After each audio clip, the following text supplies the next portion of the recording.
Howdy, this is Jeff Megow with tenantimprovement.com. We want to say thank you for joining us today. This is our first ever podcast. We're excited to kick it off. A little bit about myself. I own a floor covering business here in Houston, Texas called Floor Zone LLC. We're a mid-sized commercial floor covering business, and we've started Tenant Improvement recently. Tenantimprovement.com is a online platform for all things related to tenant improvement, capital improvement, construction, and commercial office spaces. And today we're actually joined here with a good friend of mine, Mike Kopecky with Inventure. Inventure is an architecture firm here in Houston. Mike, I'd like to just say thanks for joining us. Yeah, thanks for having me. Being our guinea pig. I'm excited. Appreciate it. So, but we wanted to start off with architecture and wanted to invite Mike in first. We think that at tenantimprovement.com, or in your world, you've got three main priorities. First is how you make money. Second is who you bring onto your team to make that money. And third is where you're going to put them and how you're going to put them in an efficient manner. And starting off with space planning, starting off with preparing for that next lease and renovating that space so you can be as efficient as possible with your team, felt like the right spot. So anyways, thanks again, Mike, for being here. Tell us a little bit about yourself first. Okay. All right. Personal background. Just so happened we're in Houston, Texas, or on the kind of northwest side of Houston. It's kind of where I actually grew up, born and raised on this side of town, less than a few miles from here. Went to high school, HISD, Scarborough High School, right down on Antoine. And I wouldn't say I stumbled into this career, but I had an interesting background in high school. Just kind of took to all things CAD, drafting, drawing. Loved to draw as a kid. Loved to build things as a kid. I get teased from contractor friends of mine that I should have been on the contractor side of the equation, but for whatever reason, I took to the computer side of things and just loved to draw and design. And I guess coming out of high school, I had kind of a baseball dream that I chased. I got to play around the state, and it afforded me to be able to go to school and pay for my education. So went the JUCO route and ended up at UT Arlington, where I graduated playing baseball, but also graduated in the School of Architecture up there. So. So in baseball, all right, so you played at college ball. What position? Pitched a couple of years, and then I started having elbow problems, and they stuck me out in the outfield because I could still hit. Okay. So stayed out in the outfield, played right field for about 3 years after the pitching dream went away. So yeah. So what's the biggest accomplishment in baseball, or for either your team or yourself? And you'd have to pick which team that would be. I'm assuming college, but I'm thinking. No, college was fun. It was definitely an interesting growing experience. Just a new change in life. But probably high school, my senior year, we advanced to the playoffs a little bit. That was probably the most fun. And even though it was an HISD school, it was a fairly small school. It was a 4A school. Only about 1,000 kids that we went to school with, graduated with about 200. But to see a small community really rally once you hit the playoffs, and you go from moms and dads in the stands to half the school in the stand, 3 weeks later was pretty cool. So that, and I guess my first at bat, when I was at UT Arlington, I got to play against UT Austin and hit a home run my very first swing. And, oh, wow. So that was pretty cool, and happened to be my girlfriend, wife. Oh my gosh, she was there? Well, she was running the Dish Falk Diamond. She went to UT all 4 years. Okay. And she was the president of the Dish Falk Diamonds, which brings in the recruits and shows them the campus and all that stuff. So she was sitting in the stands along with the rest of my family, but she was kind of cheering for both sides because, Okay, she was a girlfriend already at that time. Oh, yeah. We've been dating since who's that slugger? I want to talk to him. Yeah, okay. Yeah. All right.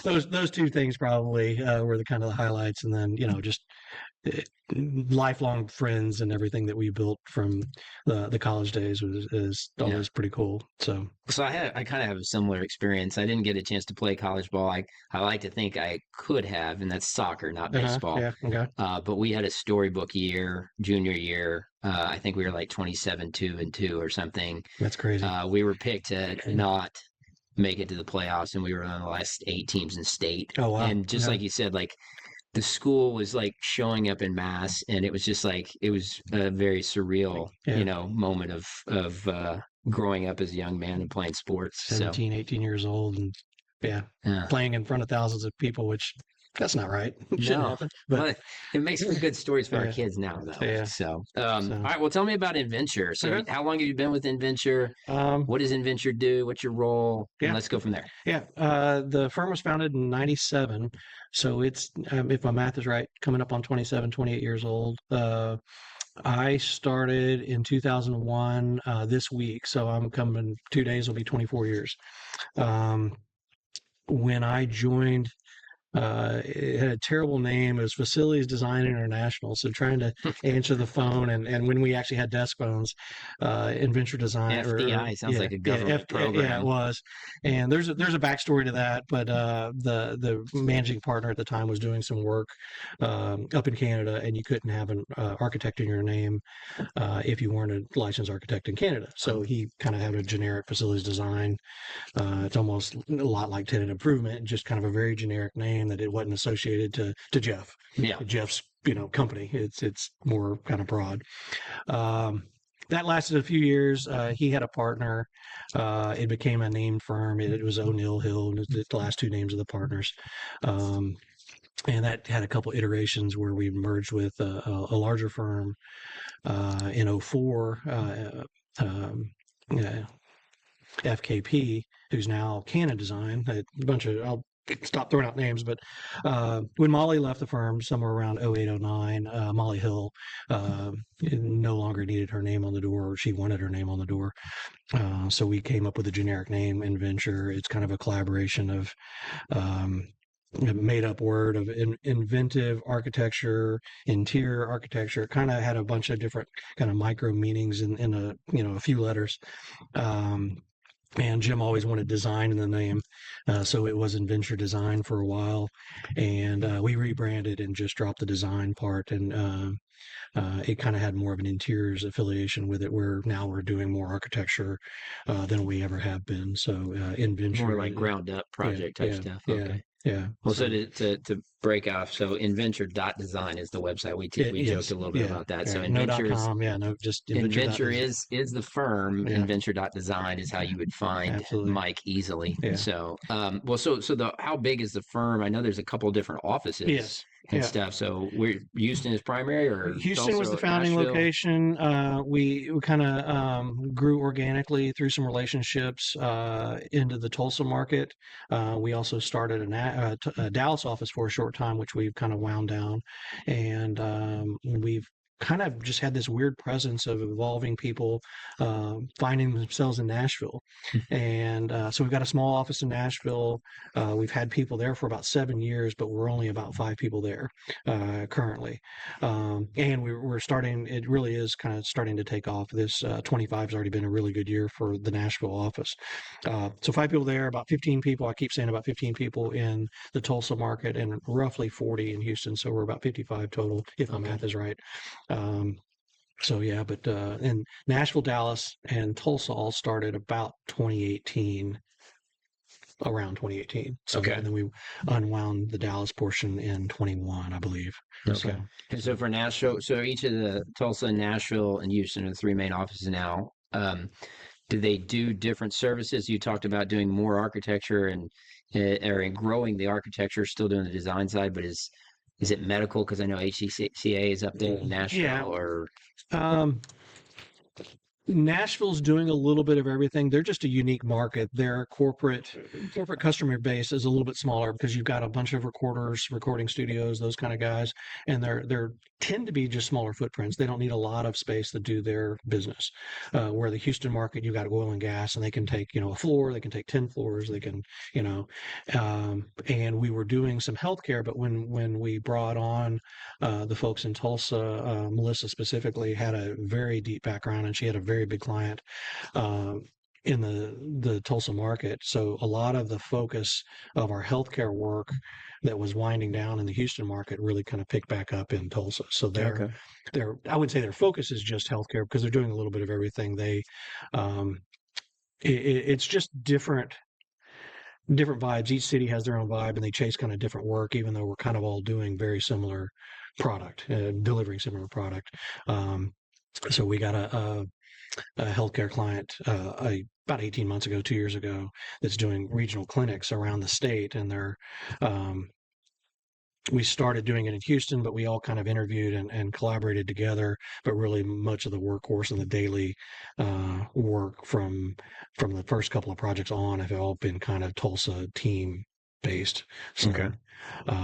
But the Houston market is doing architecture. They're doing we're doing corporate interiors, which tends to be our bread and butter. We're doing our state of the firm next week, so we'll have a breakdown of everything. But year in and year out, the corporate interiors or the healthcare interiors market is roughly about 50% of our business. Okay. So, and then architecture's So gone from 0 to now is going to be 10 to 15% of our business. for the novice who's not really, so when you say architecture versus interior design, break those out. Explain a little bit what architecture a project would be versus an interior design. Yeah, interior design, just it's kind of where my passion has been for most of my career. Is somebody has already weatherproofed this facility, the structure. We're going to go in and either gut it, or we're going to take existing bones and build into it and develop a corporate culture, depending on what the client is. Where architecture is either starting with a building or starting with a blank site and stripping the building, cutting it down to the dirt, and then rebuilding it back up out of the dirt, and really building that envelope that the interiors team would come back in and do behind. So Okay. so All right. And so so that kind of brings us into, that's a little bit about Inventure and Mike. We're kind of the idea of this podcast is, again, to kind of communicate with commercial real estate brokers, business owners, business managers, and how they're going to plan that next move, or renew that next lease, when they're going to have that next interior build out, and so forth. And so I kind of want to start talking in that direction towards them. Okay, absolutely. So as a and I, owning Floor Zone for a while, we were fortunate enough to have purchased our own building a few years ago. But prior to, it seemed like every time I signed a lease, I would worry 2-3 years out about that lease coming, because I knew that was going to just create a significant change in my business. Right. And I was so excited the week before signing, and then I'd sign, and then I'd have about a day and a half, and then I'd panic going, oh my God, in 5 years, I got to do this again. Yeah. And it can be very stressful. And so, budget is usually what caused the most amount of the stress, the unknown. So how would you tell a business owner, manager, to think about starting that budget, and then how architecture helps in planning that budget or preparing it? Well, start with just a general timeline before you move into the space, and regardless if you build your own building, or you're moving from an office building to another office building, or your company's picking up and moving, which is can be hectic. There's a lot of moving parts. It's not just we're going to be sitting here tomorrow, or sitting here today and then going to be down the street tomorrow. There's so much more planning that has to go in. I would recommend that most businesses talk to a broker, talk to somebody in the real estate market, either 18 months to 2 years out before your lease is going to expire, or your new product line is coming out. So you got to build machines. You got to, you really do have to plan that far out to get operational from that 18 months out. Budgeting. Talking to architects, talking to real estate professionals, talking to contractors, anybody in that ballpark can say, okay, here's what construction is generally going for, depending on what you're trying to build. If it's just an interior space or a ground up building, there's kind of parameters that we all kind of know what the very big line items are. Yeah.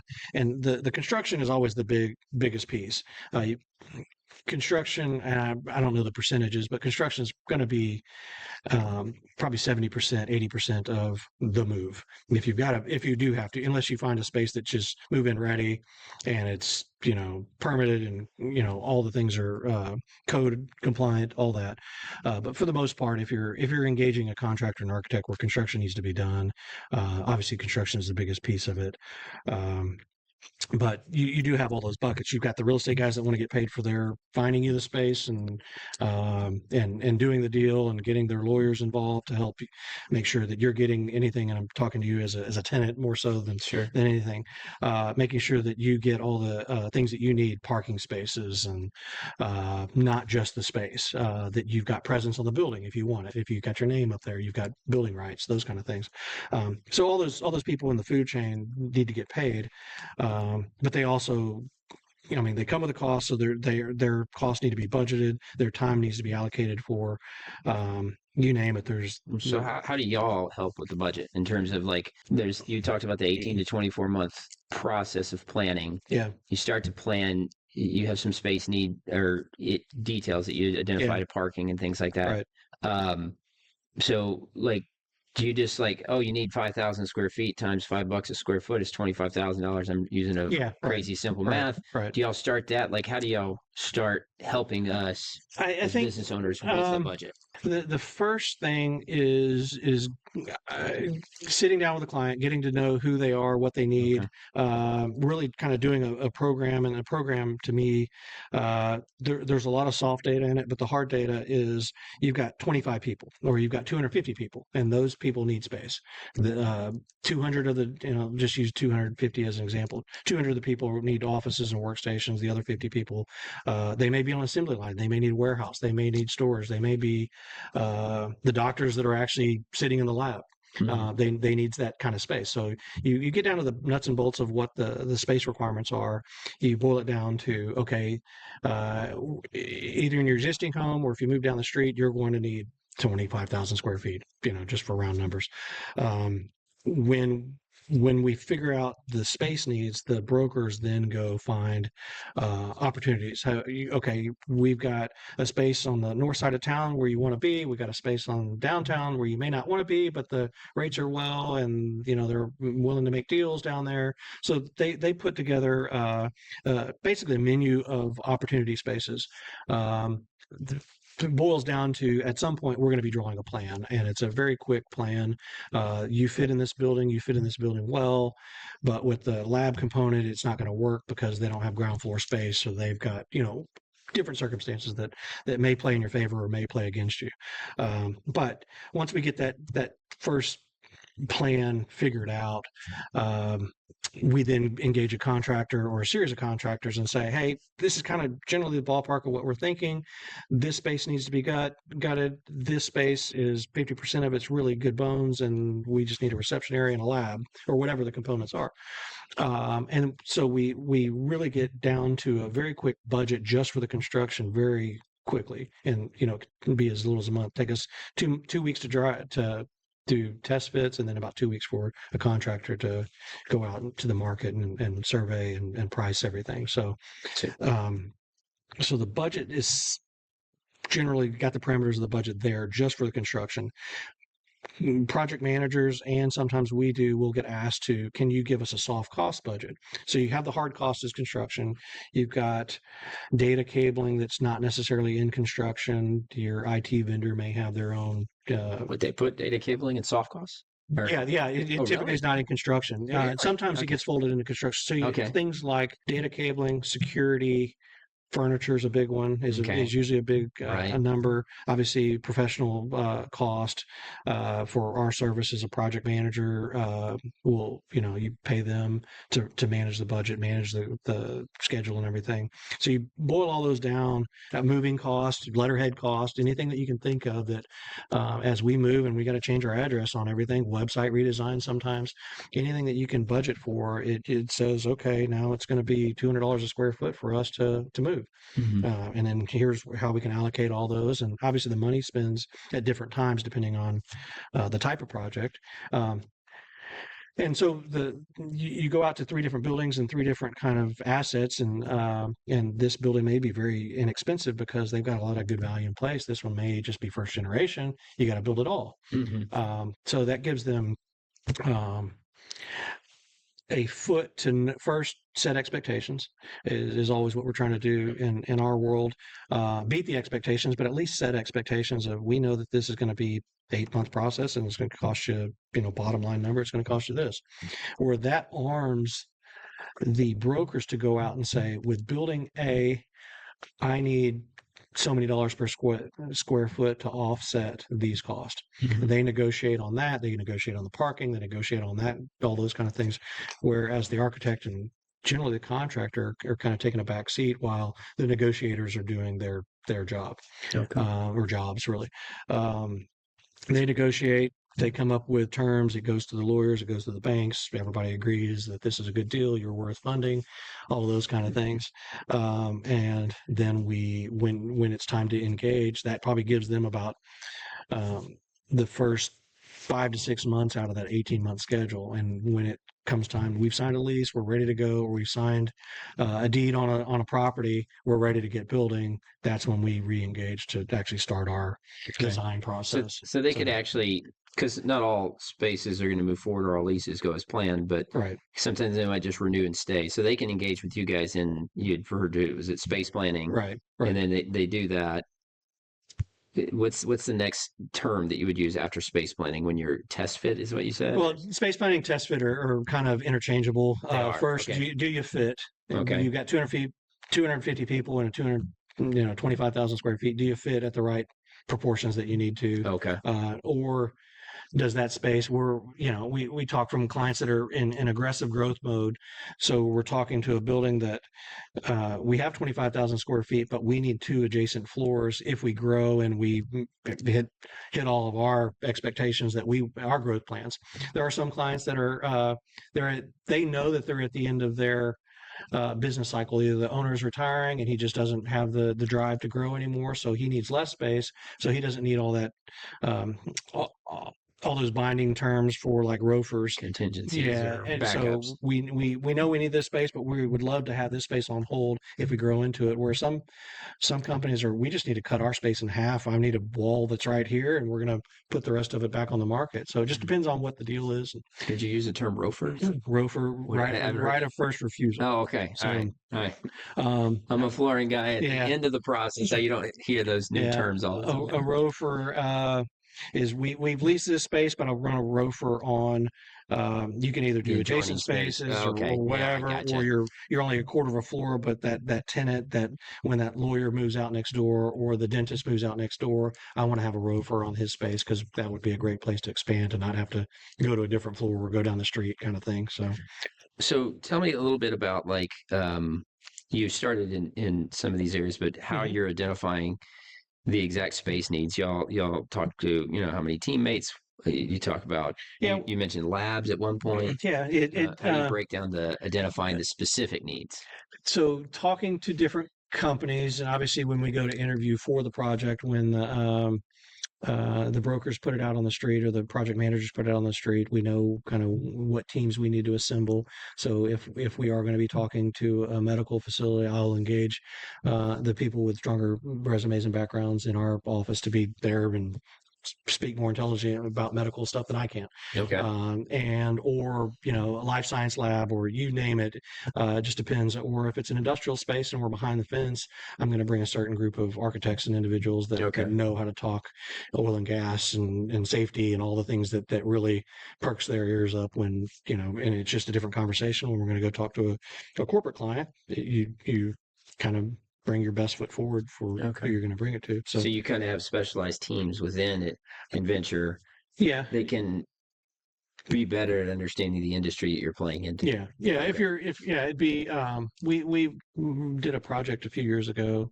It was a school, it was a deaf ed campus, and we had a gentleman on staff that Center for Speech and Hearing. Yeah. Okay. Yeah. Do you know? Is it Renee Shockley? I don't. I didn't work directly on the project. Okay. She's great. The gentleman that we had worked with us a few years was doing some light architecture and doing some other things and doing some healthcare type stuff. But when we mentioned this opportunity, he lit up and he basically just said, "Y'all get out of the way because I've got this." And it was kind of like, I've never seen anybody turn it on like that. And he was just like, he had the resume and the portfolio, and he had all the terms and the speaking points to be able to go in and win the project. It was kind of phenomenal to see him do it. So, all right, well, excellent. We'll switch directions a little bit.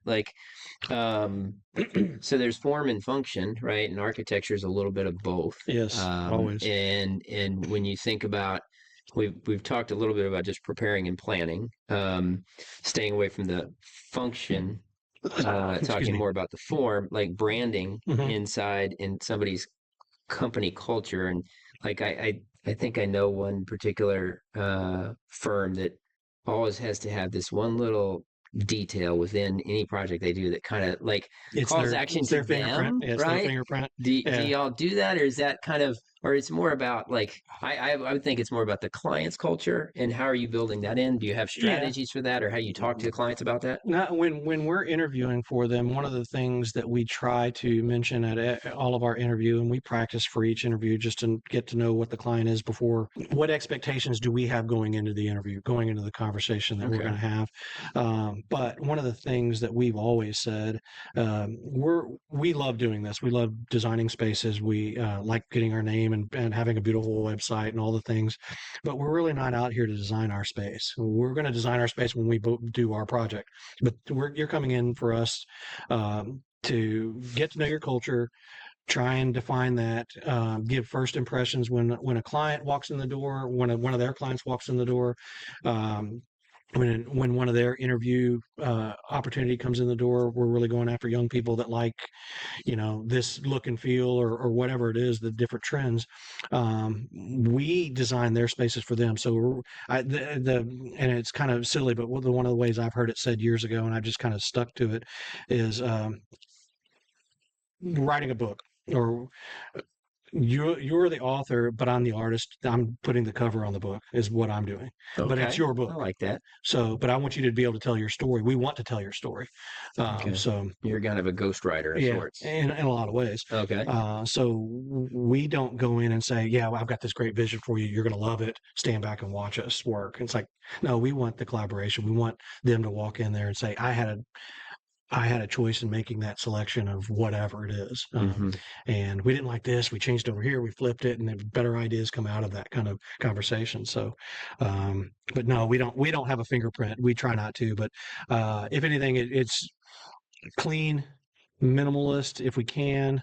But you look at our website and we've got anything from very modern spaces, very kind of out there, and some of it even trends back to .com look. And then you've got some that, I want to be a traditional law firm. I want to look like we're founded, that we've been here for a while, even though this is just a new space for us. But we've got crown mold and we've got, you name it. It kind of runs the gamut in style.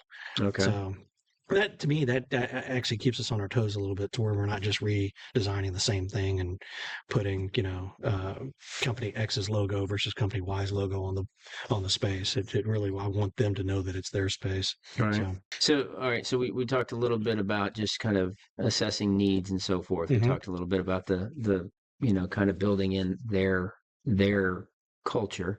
And when we first started, we were talking about timelines, permits. How big of a hassle? I was like, oh, this is a good point. Let's throw in permits. I think that everybody nowadays just wants things to happen fast and don't understand why things don't happen quickly. Right. And I know there's a number of projects where we've bid on work for you guys, or bid on through the GCs for you guys, that they start off and then it's like 9 months later. Like so, and I'm assuming permits. Talk about the difficulties or the successes of dealing with the permit office. Different jurisdictions have different things you got to jump through. Okay. So beginning of 2025 right now, the city of Houston, just here locally, has gotten better. During COVID, or even prior to COVID. Do you want me to send that to the city? Yeah. 2 thumbs up. Y'all are doing it. That when I first started in Houston, 25 years ago, permits took 2 weeks. That's just what they were. And it was an easy thing, but you would hear about the horror stories of, I pick on another city, working in Chicago, it takes 3 months or whatever. And we've kind of had our comeuppance, I guess. So probably for the last 10 years, everything's gotten to be about 6 to 8 weeks for a permit locally. We're doing some work in in Austin, we're doing some work around DFW, and of course, DFW is Fort Worth and Dallas, but there's 20 other micro cities around there, and every block has their own set of rules because you're not in Carrollton, you're in, whatever. In Richardson, and everybody, they want their drawings facing that way versus that way, and they want it black and white ink versus blue and white. You just name it. Each one has their own things, but generally. Houston's not too bad, but it does take a month and a half to get a permit, depending on what you're doing. If you're coming out of the ground, doing more architecture, it's a slower process. There's just more departments that it has to go through. But for interiors, it's usually about a 4 to 6 week process. And is it your team that's pulling the permits? Is it the GC? Is it the building? We tend to use permit runners or permit expediters. We submit online, and they're either former reviewers, inspectors, people that used to work down in the city, or just people that have done it for years and they kind of know how to guide the project through the system. We tend to submit it and then let the permit runners take over from there. Sometimes GCs do take it, depending on the relationship or the contractual relationship of each project. So it does vary. But for the most part, there's usually a permit runner, because the GCs will get it and say, we're going to run the permit, but they just hand it to a permit expediter too. So you never know. All right. But there's a separate contractable service for that's specific to it. Okay. And it's fairly minimal charge in the grand scheme of things. And then, being in the city of Houston, we're also in Harris County. Harris County has a different set of rules that they play by. And they're usually a shorter timeline. There's tend to be like 3 weeks for them. So, and then DFW, you never know. It varies in a lot of different ways. So, well, what about structural challenges in going into different types of spaces? It's interesting. Houston, I was talking to a woman, I believe she was the librarian for the University of Houston Architecture School, and she was studying, I think it was the 3rd ward or the 5th ward, and they were going to do a paper about 100 years of architecture and different phases of architecture. And she said she found an article in the paper saying that Houston likes to tear a lot of stuff down and just start over. But that was an article written in 1926. It had, we've not changed much. Well, but the Americas, I guess one of the things that we skipped over at college, I guess I did get the opportunity to travel a little bit, but there's nothing old in America. Even if it's 200 or 300 years old, that's not old. Right. So you still have let's talk about the Esperson building downtown. That's getting some. That's got some date on it. It complicates, especially floor prep for us. True.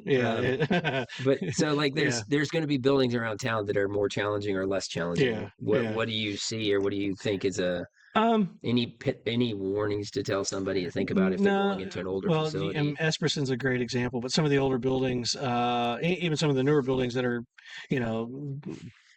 5 to 10 years old, because of the soils in Houston, regardless of how structurally sound the buildings are, they move. They're going to move. So when it comes down to finished product, and flooring being one of the last things that goes in, which is very important in a grand scheme of things, but it's how your GC plans for that flooring to hit when it needs to hit. Because do you want a marble that starts at the elevator lobby and rolls its way down to the stairwell? Most people don't want that, or especially if you have a person who's in a wheelchair, you don't want them just rolling off. You're trying to get things as flat as possible. So there is no good rhyme or reason for. There was a boom, obviously, in the 80s with oil and gas, and there was a lot of towers that got stood up in record time downtown. And they built beautiful buildings, but very cheaply interior. So you get a lot of sagging between structural members. So columns, beam lines, you get sagging between them, and it's really hard to plan. Of course, architects don't go out there with measuring sticks and try and do scans and levels like the flooring and especially the demountable wall teams go out there, because their stuff just needs to be dead on. There's very little tolerance for any of those kind of things. Well, that kind of opens up so you said 2 or 3 things, referencing the person in the wheelchair and the floor not being very well. You talked about demountable walls, which we hadn't experienced this year, where it's like the floor just has to be absolutely flat. And so some of the new energy efficient and ADA, proactive, codes can complicate, I would assume, plans and expenses. Yes. So, like, is there guidance? No, there's no silver bullet, unfortunately, because I guess the gentleman that's retired that I'm thinking of as a project manager has done a ton of work over. I knew him as a project manager for 20 years, and before that, he was in my position as practicing architect for 20 years, and the Heritage Building downtown. He had just done several projects over years, and this is 10 years ago for me. It was my first project in that building. This is Heritage Plaza? Heritage Plaza. Okay. And you get on the upper floors, and that's a very big one where the floors just sag between each structural layer. And and I can't remember the flooring company that did it. And he's like, no, y'all can't, have $2,000 of leveling in there. We needed like 50. Yeah. And it turned out we needed about 35. But having experience in certain buildings and just having all the people that know it, if it's a building manager or building owner that says, yeah, if you're going to do hard flooring in these rooms, you're going to have a nice reception, and lobby, that you really do need to, up your, preparation allowance. So it's not just, you can't just do it with a couple bags. It needs, sometimes you got to bring a truck in, it's crazy. So having just experience in different buildings, I guess it prepares you guys to be a better service provider of what you do. And so I'll share my Heritage Plaza story offline. Cut the camera. All right. Well, what about sustainability and energy efficient stuff? I know some of the Class A buildings, LEEDs is very important. Right. And some people begrudgingly say it's very important. Where do you guys? I know you want to service the client and help. I look at it in a couple different ways. Obviously, there's the qualifier that companies do want to go seek that for their corporate covenants, and so I won't try and drop any names on projects, but we're doing some LEED certified projects and some LEED. I guess we should probably just for those not fully aware, LEEDs is. It's green standards. It's going and getting green standards and saying, hey, we're doing above and beyond just the minimum for our environment. We know that construction, deconstruction rather, is a messy task. It's taxing on the environment, it's taxing on resources and minerals and materials and you name it. If we have something that's made overseas, we've got to get it here. So you're using gas, obviously you got to mine for the virgin material sometimes. A little bit of misnomer for that this is going to be a carbon neutral. I don't know that that's necessarily a real thing. There's some offsets and some things like that people can claim. But the way I look at it in more of a practical terms is we're doing above and beyond as far as trying to stay not LEED certified, but it's trying to stay environmentally conscious and have a building that performs over the lifetime that's less impactful than a building that is just leaking air and using old refrigerants, things like that. So there's some health benefits to it as well. So, but LEED is kind of an encompassing. It's basically a score on a construction project. So that's kind of one facet. The other is as LEED and as the things like LEED that have pushed our industry as that minimum standard has risen because they know that we can, lights have gotten better. They've gotten more energy efficient. Carpet is mostly, most carpet has recyclable materials in it where, 20, 30 years ago, it was just all virgin product. Ceiling tile is recycled, those kind of things that are now, they're mandated a certain standard. LEED is kind of pushing that standard even further. Okay. But the nice thing I've seen in the last 15 years or so is that energy standards, recycled content and products, all of those kind of things have started to be baked in to where we would have, one of my former partners used to joke is any project that we design can be LEED certified. It's like, I don't know if that's the case. And then we did it for the first few times. Like, yeah, I guess we could say that. Oh, wow. Okay. It really is. Now it's, do you want to file all the paperwork that goes into it?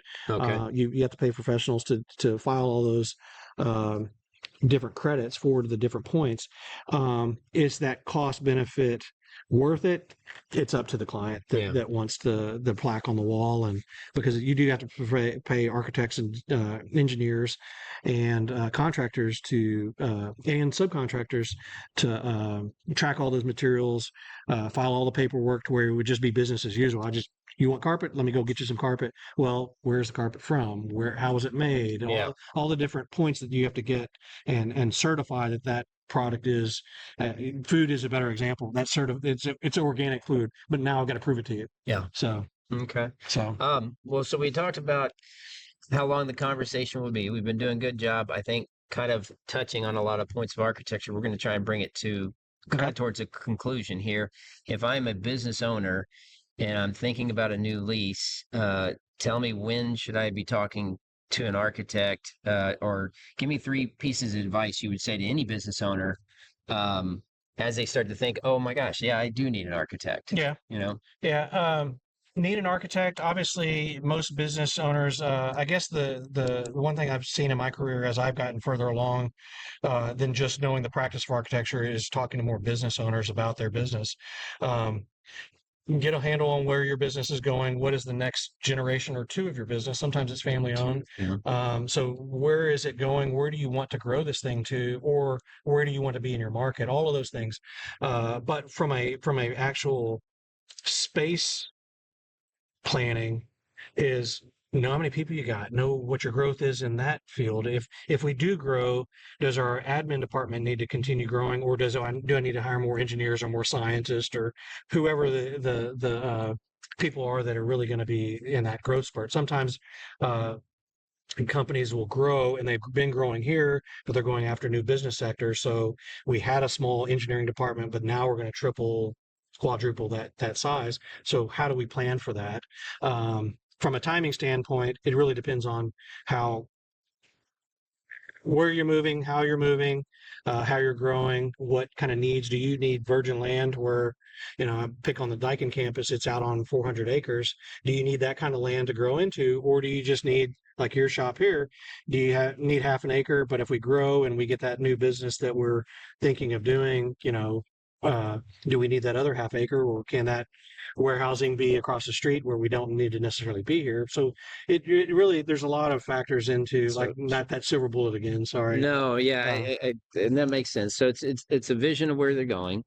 It's come to the details of who's going with you. Yeah. And then you talked about timing. Right. So I think those are good. Yeah. So think about where you're going, who you're bringing. Yeah. And what kind of time is going to drive a lot of that process. Going to Inventure, Mike, if you could pick, I heard you talk about labs a lot. Is that a favorite type of client? What are some favorite type of clients for you guys as we close this out and tell everybody thanks for listening? The ones that pay. Well, actually, there's a joke. Yeah. There's a joke. Yeah. What's an architect's favorite client? One that knows the difference between a blueprint and a napkin sketch, right? Yeah. You do want some clients that are educated when they come to you, right? But in terms of that, any specialties?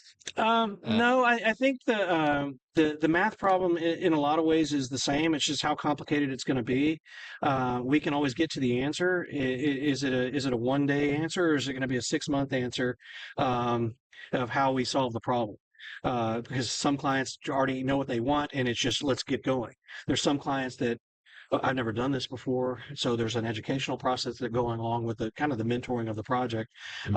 So I really, the difference between a lab and an office space and a ground up industrial building, or an ops center, or a 24-hour observation center, it's space. We're putting people in space, and from an architect standpoint, our covenants is that we got to keep those people safe, regardless if you're turning a wrench or you're, clicking computer buttons. Okay. So that, and to me, the layering of the design, bringing in your corporate culture, all of that kind of stuff is inherent with hiring an architect, not just us. But so I don't think there is a favorite project. I think as you go through this profession, I think there's people that you want to work with, people, just good people. They know to me, working with somebody at NASA and they're inventing something that's going to get us to Mars, that's pretty cool. Now, how do we turn that into a cool space?